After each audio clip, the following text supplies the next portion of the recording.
Los tres mosqueteros. Alejandro Dumas. Capítulo 1. Los presentes del señor D'Artagnan padre.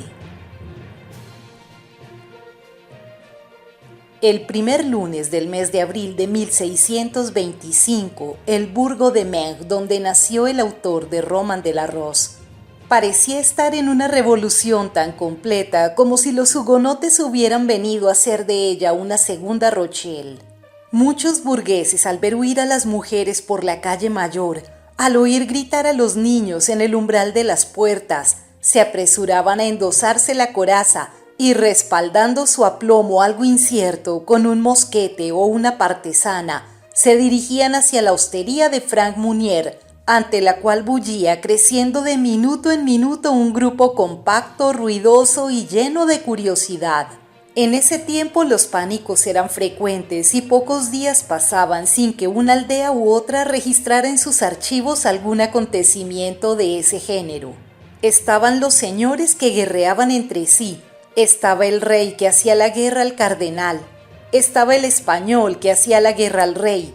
Luego, además de estas guerras sordas o públicas, secretas o patentes, estaban los ladrones, los mendigos, los hugonotes, los lobos y los lacayos que hacían la guerra a todo el mundo. Los burgueses se armaban siempre contra los ladrones, contra los lobos, contra los lacayos, con frecuencia contra los señores y los hugonotes, algunas veces contra el rey, pero nunca contra el cardenal ni contra el español. De ese hábito adquirido resulta pues que el susodicho primer lunes del mes de abril de 1625, los burgueses, al oír el barullo y no ver ni el banderín amarillo y rojo ni la librea del duque de Richelieu, se precipitaron hacia la hostería de Frank Munier. Llegados allí, todos pudieron ver y reconocer la causa de aquel jaleo: un joven. Pero hagamos su retrato de un solo trazo. Figúrense a Don Quijote a los 18 años, un Don Quijote descortezado, sin cota ni quijotes, un Don Quijote revestido de un jubón de lana cuyo color azul se había transformado en un matiz impreciso de heces y de azul celeste, cara larga y atenazada, el pómulo de las mejillas salientes, signo de astucia, los músculos maxilares enormemente desarrollados, índice infalible por el que se reconocía al gascón, incluso sin boina, y nuestro joven llevaba una boina adornada con una especie de pluma. Los ojos abiertos e inteligentes, la nariz ganchuda, pero finamente diseñada, demasiado grande para ser un adolescente, demasiado pequeña para ser un hombre hecho. Un ojo poco acostumbrado le habría tomado por un hijo de aparcero de viaje, de no ser por su larga espada que prendía de un tahalí de piel, golpeaba las pantorrillas de su propietario cuando estaba de pie y el pelo erizado de su montura cuando estaba a caballo, porque nuestro joven tenía montura, y esa montura era tan notable que fue notada. Era una jaca de Bern de 12 a 14 años, de pelaje amarillo, sin crines en la cola, mas no sin gabarros en las patas, y que caminando con la cabeza más abajo de las rodillas, lo cual volvía inútil la aplicación de la martingala, hacía pese a todo sus 8 leguas diarias. Por desgracia, las cualidades de este caballo estaban bien ocultas bajo su pelaje extraño y su porte incongruente, que en una época en la que todo el mundo entendía de caballos, la aparición de la susodicha jaca de Meung, donde había entrado hacía un cuarto de hora más o menos por la puerta de Beaugency, produjo una sensación cuyo disfavor repercutió sobre su caballero, y esa sensación había sido tanto más penosa para el joven D'Artagnan, así se llamaba el Don Quijote de este nuevo Rocinante, cuanto que no se le ocultaba el lado ridículo que le prestaba, por buen caballero que fuese, semejante montura. También él había lanzado un fuerte suspiro al aceptar el regalo que le había hecho el señor D'Artagnan padre. No ignoraba que una bestia semejante valía por lo menos 20 libras. Cierto que las palabras con que el presente vino acompañado no tenía precio. «Hijo mío», había dicho el gentilhombre gascón en ese puro patois de Bern del que jamás había podido desembarazarse Enrique IV. Hijo mío, este caballo ha nacido en la casa de tu padre. Tendrá pronto 13 años y ha permanecido aquí todo ese tiempo, lo que debe llevarte a amarlo. No lo vendas jamás, déjale morir tranquila y honorablemente de viejo. Y si haces campaña con él, cuídalo como cuidarías a un viejo servidor. En la corte, continuó el señor D'Artagnan padre, si es que tienes el honor de ir a ella, honor al que por lo demás te da derecho tu antigua nobleza, mantén dignamente tu nombre de gentilhombre, que ha sido dignamente llevado por tus antepasados desde hace más de 500 años. Por ti y por los tuyos, entendiendo tus parientes y amigos, no soportes nunca nada salvo del señor cardenal y del rey. Por el valor entiéndelo bien, solo por el valor se labra hoy en día un gentilhombre su camino. Quien tiembla un segundo deja escapar quizás el cebo que precisamente durante ese segundo la fortuna le tendía. Eres joven, debes ser valiente por 2 razones. La primera porque eres gascón y la segunda porque eres hijo mío. No temas las ocasiones y busca las aventuras. Te he hecho aprender a manejar la espada. Tienes un jarrete de hierro, un puño de acero. Bátete por cualquier motivo. Bátete tanto más cuanto que están prohibidos los duelos y por consiguiente hay 2 veces valor al batirse. No tengo, hijo mío, más que 15 escudos que darte, mi caballo y los consejos que acabas de oír. Tu madre añadirá la receta de cierto bálsamo que supo de una gitana y que tiene una virtud milagrosa para curar cualquier herida que no alcance el corazón. Saca provecho de todo y vive felizmente y por mucho tiempo.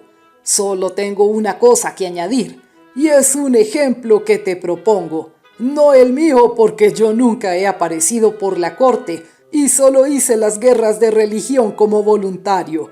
Me refiero al señor de Treville, que fue antaño vecino mío y que tuvo el honor, siendo niño, de jugar con nuestro rey Luis XIII, a quien Dios conserve. A veces sus juegos degeneraban en batalla, y en esas batallas no siempre era el rey el más fuerte. Los golpes que en ellas recibió le proporcionaron mucha estima y amistad hacia el señor de Treville. Más tarde el señor de Treville se batió contra otros en su primer viaje a París, 5 veces tras la muerte del difunto rey hasta la mayoría del joven, sin contar las guerras y los asedios, 7 veces. Y desde esa mayoría hasta hoy quizá 100. Y pese a los edictos, las ordenanzas y los arrestos, mírale capitán de los mosqueteros, es decir, jefe de una legión de césares a quien el rey hace mucho caso y a quien el señor cardenal teme, precisamente él que, como todos saben, no teme a nada. Además, el señor de Treville gana 10.000 escudos al año, es por tanto un gran señor. Comenzó como tú. Ve a verle con esta carta y amolda tu conducta a la suya para ser como él. Con esto el señor D'Artagnan padre ciñó a su hijo su propia espada, lo besó tiernamente en ambas mejillas y le dio su bendición. Al salir de la habitación paterna, el joven encontró a su madre que lo esperaba con la famosa receta, cuyo empleo, por los consejos que acabamos de referir, debían ser bastante frecuente. Los adioses fueron por este lado más largos y tiernos de lo que habían sido por el otro, no porque el señor D'Artagnan no amara a su hijo, que era su único vástago,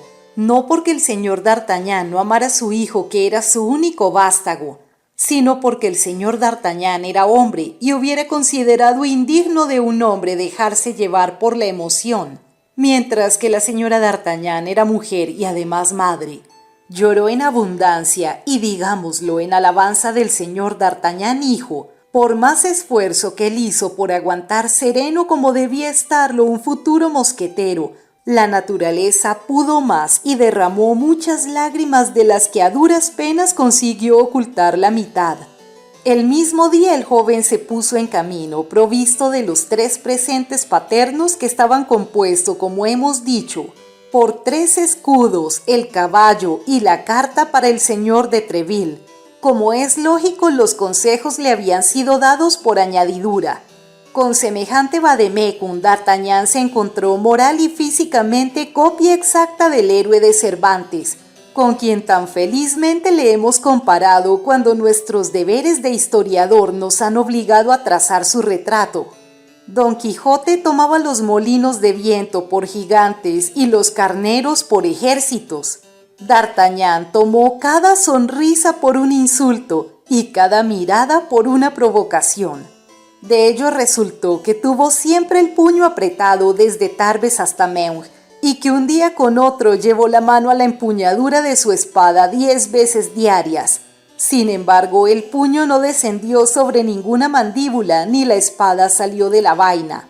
Y no es que la vista de la malhadada jaca amarilla no hiciera florecer sonrisas en los rostros de los que pasaban, pero como encima de la jaca tintineaba una espada de tamaño respetable y encima de esa espada brillaba un ojo más feroz que noble, los que pasaban reprimían su hilaridad, o si la hilaridad dominaba la prudencia, trataban por lo menos de reírse por un solo lado, como las máscaras antiguas. D'Artagnan permaneció, pues, majestuoso e intacto en su susceptibilidad hasta esa desafortunada villa de Meung. Pero aquí, cuando descendía de su caballo a la puerta de Fragmunier sin que nadie, hostelero, mozo o palafernero, hubiera venido a coger el estribo de montar, D'Artagnan divisó en una ventana entreabierta de la planta baja a un gentilhombre de buena estatura y altivo gesto, aunque de rostro ligeramente ceñudo, hablando con 2 personas que parecían escucharle con deferencia. D'Artagnan, según su costumbre, creyó muy naturalmente ser objeto de la conversación y escuchó. Esta vez D'Artagnan solo se había equivocado a medias. No se trataba de él, sino de su caballo. El gentilhombre parecía enumerar a sus oyentes todas sus cualidades, y como según he dicho, los oyentes parecían tener gran deferencia hacia el narrador, se echaban a reír a cada instante. Como media sonrisa bastaba para despertar la irascibilidad del joven, fácilmente se comprenderá el efecto que en él produjo tan ruidosa hilaridad. Sin embargo, D'Artagnan quiso primero hacerse idea de la fisonomía del impertinente que se burlaba de él. Clavó su mirada altiva sobre el extraño y reconoció un hombre de 40 a 45 años, de ojos negros y penetrantes, de tez pálida, nariz fuertemente pronunciada, mostacho negro y perfectamente recortado. Iba vestido con un jubón y calzas violetas con agujetas de igual color, sin más adorno que las cuchilladas habituales por las que pasaba la camisa. Aquellas calzas y aquel jubón, aunque nuevos, parecían arrugados como vestidos de viaje, largo tiempo encerrados en un baúl. D'Artagnan hizo todas estas observaciones con la rapidez del observador más minucioso, y sin duda por un sentimiento instintivo que le decía que aquel desconocido debía tener gran influencia sobre su vida futura. Y como en el momento en que D'Artagnan fijaba la mirada en el gentilhombre de jubón violeta, el gentilhombre hacía respecto a la jaca varenesa una de sus más sabias y más profundas demostraciones. Sus 2 oyentes estallaron en carcajadas y él mismo dejó, contra su costumbre, bajar visiblemente, si es que se puede hablar así, una pálida sonrisa sobre su rostro. Aquella vez no había duda, D'Artagnan era realmente insultado. Por eso, lleno de tal convicción, hundió su boín hasta los ojos y, tratando de copiar algunos aires de corte que había sorprendido en Gascuña entre los señores de viaje, se adelantó con una mano en la guarnición de su espada y la otra apoyada en la cadera.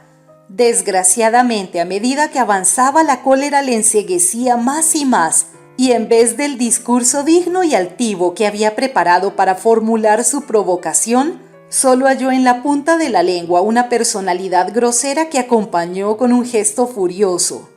Señor!, exclamó. Señor que se oculta tras ese póstigo. Sí, usted, dígame un poco de qué se ríe y nos reiremos juntos.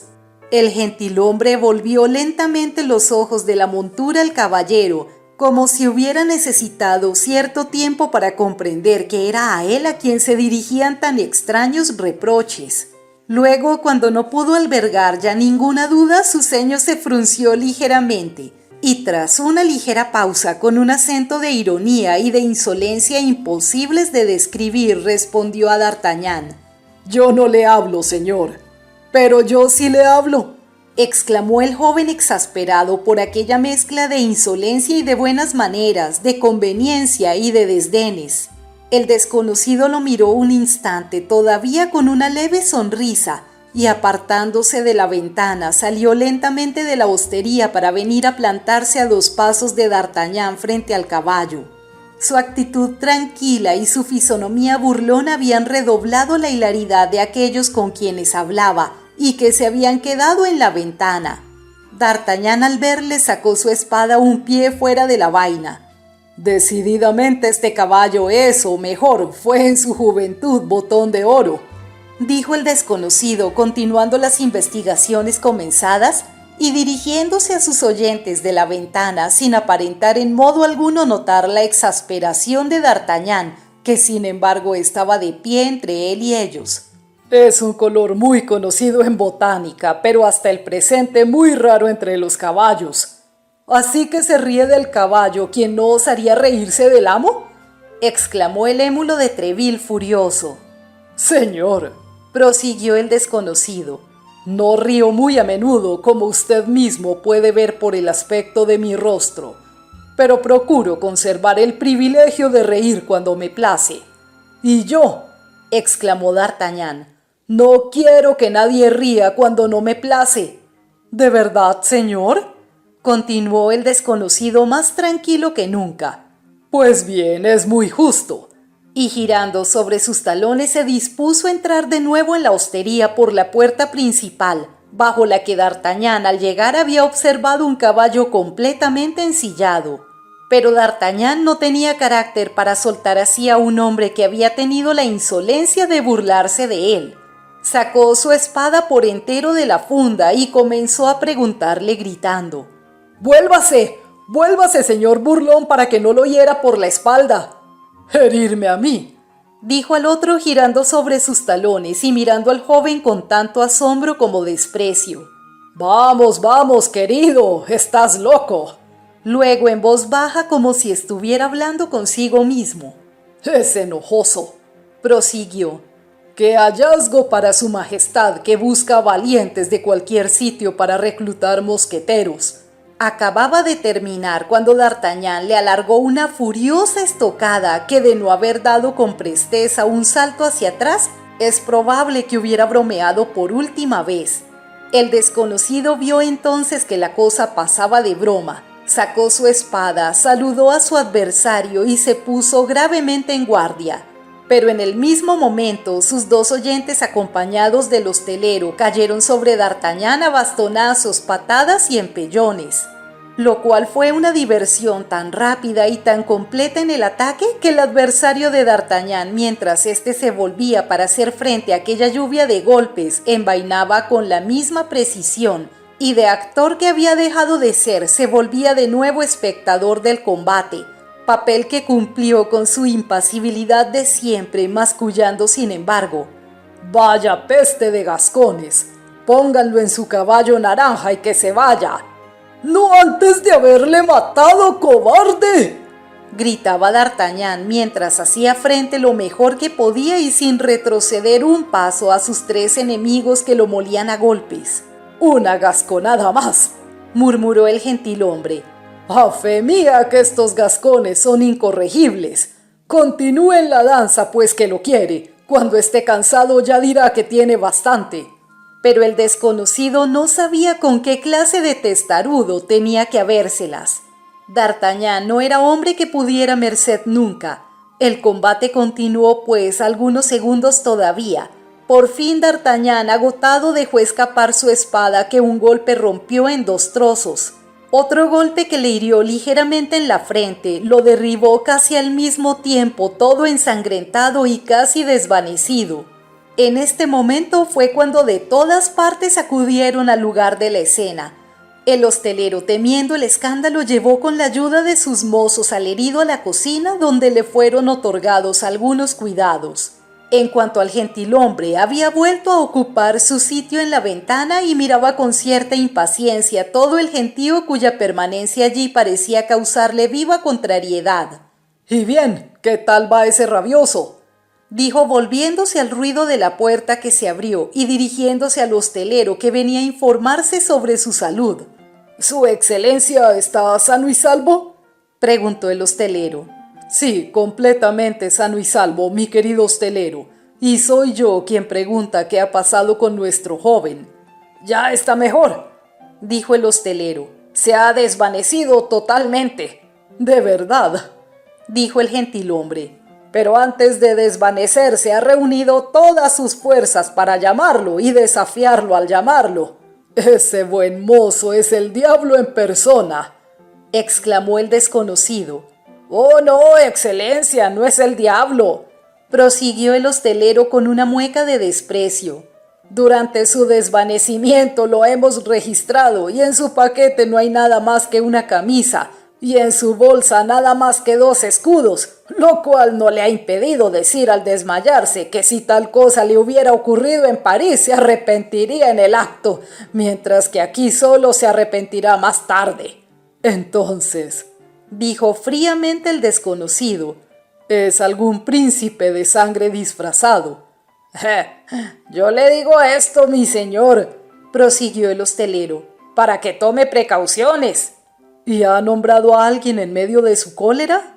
«Lo ha hecho. Golpeaba sobre su bolso y decía: ya veremos lo que el señor de Treville piensa de este insulto a su protegido». «El señor de Treville», dijo el desconocido prestando atención. «Golpeaba sobre su bolso pronunciando el nombre del señor de Treville. Veamos, querido hostelero, mientras su joven está desvanecido, estoy seguro de que no habrá dejado de mirar también ese bolso. ¿Qué había?» «Una carta dirigida al señor de Treville, capitán de los mosqueteros». «¿De verdad?». «Como tengo el honor de decírselo, excelencia». El hostelero, que no estaba dotado de gran perspicacia, no observó la expresión que sus palabras habían dado a la fisonomía del desconocido. Este se apartó del reborde de la ventana sobre el que había permanecido apoyado con la punta del codo y frunció el ceño como hombre inquieto. «Diablos», murmuró entre dientes. «¿Me habrá enviado Treville ese gascón? Es muy joven, pero una estocada es siempre una estocada, cualquiera que sea la edad de quien la da, y no hay por qué. Pero una estocada es siempre una estocada, cualquiera que sea la edad de quien la da, y no hay por qué desconfiar menos de un niño que de cualquier otro. Basta a veces un débil obstáculo para contrariar un gran designio». Y el desconocido se sumió en una reflexión que duró algunos minutos. «Veamos, huésped», dijo, «¿es que no me va a librar de ese frenético? En conciencia no puedo matarlo y sin embargo», añadió con una expresión fríamente amenazadora, «sin embargo me molesta. ¿Dónde está?» «En la habitación de mi mujer, donde se le cura, en el primer piso». «¿Sus harapos y su bolsa están con él? ¿No se ha quitado el jubón?» «Al contrario, todo está abajo en la cocina, pero dado que ese joven loco lo molesta». «Por supuesto, provoca en su hostería un escándalo que las gentes honradas no podrán aguantar. Suba a su cuarto, haga mi cuenta y avísele a mi lacayo». «¿Cómo? ¿El señor nos deja?» «Lo sabe de sobra, puesto que le he dado la orden de ensillar mi caballo. ¿No me ha obedecido?» «Claro que sí. Como su excelencia ha podido ver, su caballo está en la entrada principal, completamente aparejado para partir». «Está bien, haga entonces lo que le pido». «Vaya», se dijo el hostelero, «tendrá miedo del muchacho». Pero una mirada imperativa del desconocido vino a detenerle en seco.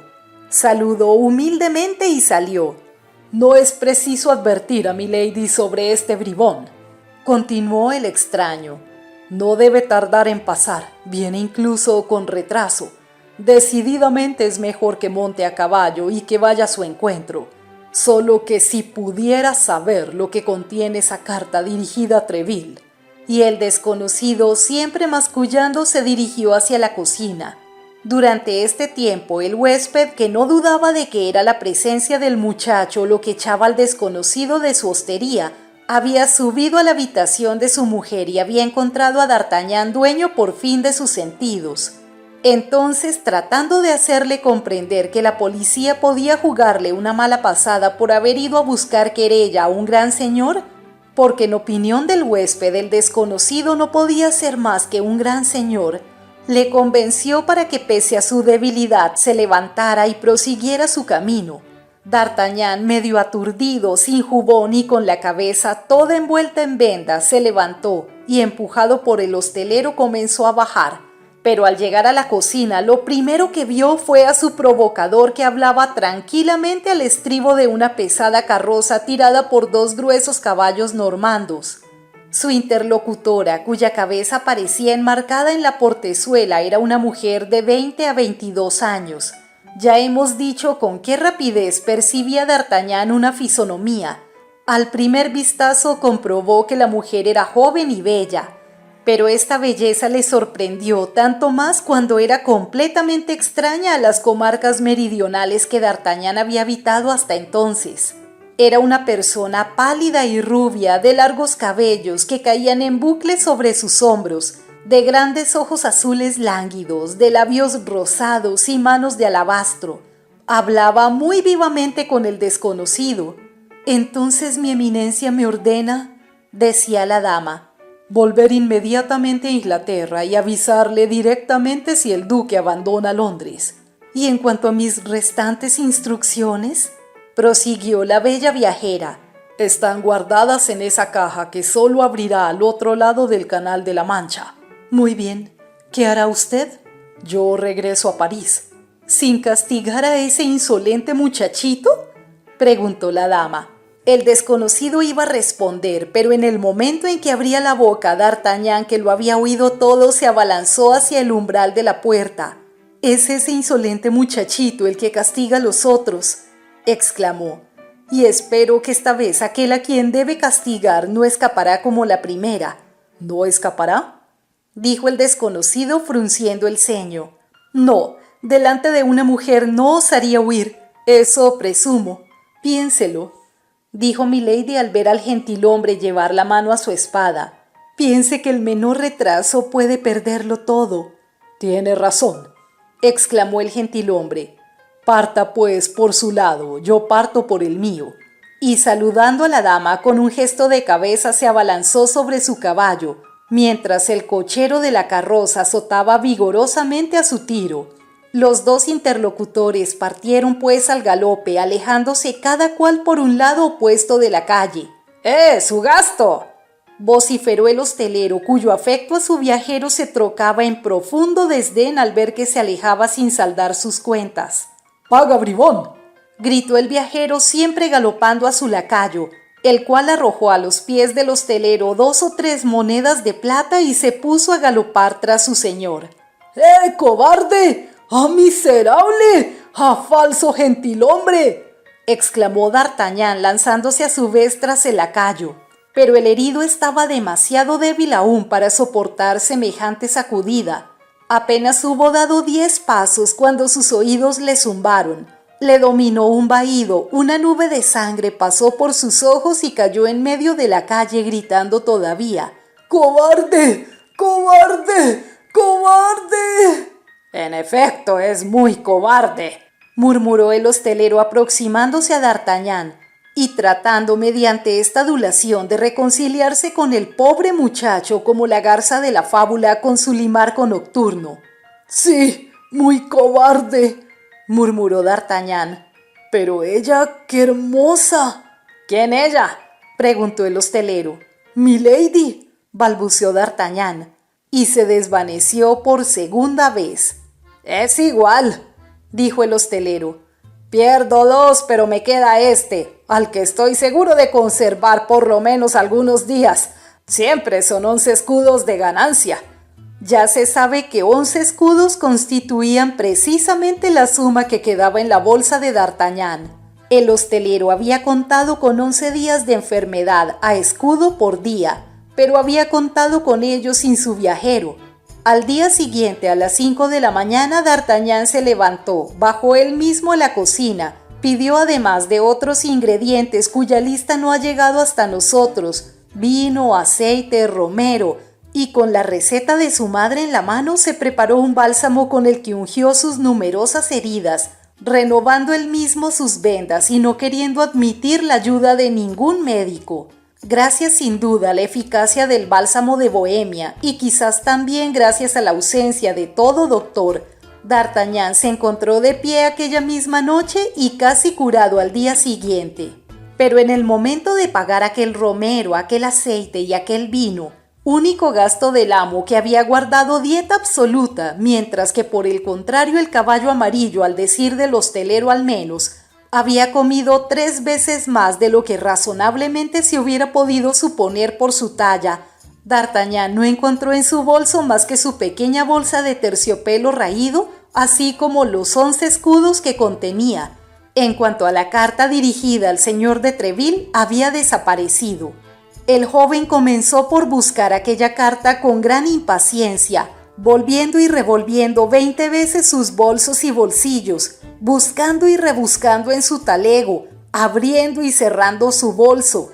Pero cuando se hubo convencido de que la carta era inencontrable, entró en un tercer acceso de rabia que a punto estuvo de provocarle un nuevo consumo de vino y de aceites aromatizados, porque al ver a aquel joven de mala cabeza acalorarse y amenazar con romper todo en el establecimiento si no encontraba su carta, el hostelero había cogido ya un chuzo, su mujer un mango de escoba y sus criados los mismos bastones que habían servido la víspera. ¡Mi carta de recomendación!, gritaba D'Artagnan. ¡Mi carta de recomendación por todos los diablos! ¡O los ensarto a todos como hortelanos! Desgraciadamente una circunstancia se oponía a que el joven cumpliera su amenaza, y es que, como ya hemos dicho, su espada se había roto en 2 durante la primera refriega, cosa que le había olvidado por completo. Y por ello resultó que cuando D'Artagnan quiso desenvainar, se encontró armado pura y simplemente con un trozo de espada de 8 o 10 pulgadas más o menos, que el hostelero había encasquetado cuidadosamente en la vaina. En cuanto al resto de la hoja, el chef la había ocultado hábilmente para hacerse una aguja mechera. Sin embargo, esta decepción no hubiera detenido probablemente a nuestro fogoso joven si el huésped no hubiera pensado que la reclamación que le dirigía su viajero era perfectamente justa. Pero en realidad, dijo bajando su chuzo, ¿dónde está esa carta? Sí, ¿dónde está esa carta?, gritó D'Artagnan. Les prevengo ante todo que esa carta era para el señor de Treville y que es preciso que aparezca, porque si no aparece él sabrá de sobra hacerla aparecer. Esta amenaza acabó por intimidar al hostelero. Después del rey y del señor cardenal, el señor de Treville era el hombre cuyo nombre era quizás el repetido con más frecuencia por los militares e incluso por los burgueses.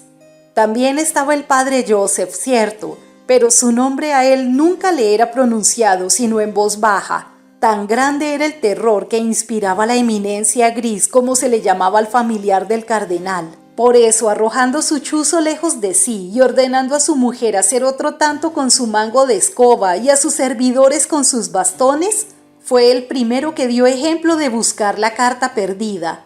¿Es que esa carta encerraba algo precioso?, preguntó el hostelero al cabo de un instante de investigaciones inútiles. ¡Diablos, ya lo creo!, exclamó el gascón que contaba con aquella carta para hacer su carrera en la corte. ¡Contenía mi fortuna! ¿Bonos contra el tesoro?, preguntó el hostelero inquieto. «Bonos contra la tesorería particular de su majestad», respondió D'Artagnan, que contando con entrar en el servicio del rey gracias a esa recomendación, creía poder dar aquella respuesta algo aventurada sin mentir. «¡Diablos!», dijo el hostelero completamente desesperado. «Pero no importa», continuó D'Artagnan con el aplomo nacional. «No importa, el dinero no es nada, pero esa carta sí lo era todo. Hubiera preferido perder antes 1000 pistolas que perderla». Nada arriesgaba diciendo 20.000, pero cierto pudor juvenil lo contuvo. Un rayo de luz alcanzó de pronto la mente del hostelero, que se daba todos los diablos al no encontrar nada. «¡Esta carta no se ha perdido!», exclamó. «¿Ah?», dijo D'Artagnan. «No, se la han robado». ¿Robado? ¿Quién? «El gentilhombre de ayer. Bajó a la cocina donde estaba su jubón. Se quedó allí solo. Apostaría que ha sido él quien se la ha robado». ¿Lo cree?, respondió D'Artagnan, tan poco convencido porque sabía mejor que nadie la importancia completamente personal de aquella carta y no veía en ella nada que pudiera provocar codicia. El hecho es que ninguno de los dos criados, ninguno de los dos viajeros presentes habría ganado nada poseyendo aquel papel. «Dice, pues», respondió D'Artagnan, «¿que sospecha de ese impertinente gentilhombre?» «Le digo que estoy seguro», continuó el hostelero. «Cuando yo le anuncié que su señoría era el protegido del señor de Treville y que tenía incluso una carta para ese ilustre gentilhombre, pareció muy inquieto. Me preguntó dónde estaba aquella carta y bajó inmediatamente a la cocina donde sabía que estaba su jubón». «Entonces es mi ladrón», respondió D'Artagnan. «Me quejaré al señor de Treville y el señor de Treville se quejará con el rey». Luego sacó majestuosamente 2 escudos de su bolsillo. Se los dio al hostelero, que lo acompañó, sombrero en mano, hasta la puerta, y subió a su caballo amarillo, que le condujo sin otro incidente hasta la puerta de Saint Antoine en París, donde su propietario lo vendió por 3 escudos, lo cual era pagarlo muy bien, dado que D'Artagnan lo había agotado hasta el exceso durante la última etapa. Además, el chalán, a quien D'Artagnan lo cedió por las 9 libras susodichas, no ocultó al joven que solo le daba aquella exorbitante suma debido a la originalidad de su color. D'Artagnan entró pues en París a pie, llevando su pequeño paquete bajo el brazo, y caminó hasta encontrar una habitación de alquiler que convino a la exigüedad de sus recursos. Aquella habitación era una especie de buhardilla-cita en la calle de Fossoyeurs, cerca de Luxemburgo. Tan pronto como hubo gastado su último denario, D'Artagnan tomó posesión de su alojamiento. Pasó el resto de la jornada cosiendo su jubón y sus calzas de pasamanería, que su madre había descosido de un jubón casi nuevo del señor D'Artagnan padre y que le había dado a escondidas. Luego fue al paseo de Ferrel para mandar poner una hoja a su espada. Luego volvió al Louvre para informarse del primer mosquetero que encontró de la ubicación del palacio del señor Treville, que estaba situado en la calle de Vieux-Colombier, es decir, precisamente en las cercanías del cuarto apalabrado por D'Artagnan, circunstancia que le pareció de feliz augurio para el éxito de su viaje. Tras ello, contento por la forma en que se había conducido en Meung, sin remordimientos por el pasado, confiado en el presente y lleno de esperanzas en el porvenir, se acostó y se durmió con el sueño del valiente. Aquel sueño, todavía totalmente provinciano, le llevó hasta las 9 de la mañana, hora en que se levantó para dirigirse al palacio de aquel famoso señor de Treville, el tercer personaje del reino según la estimación paterna.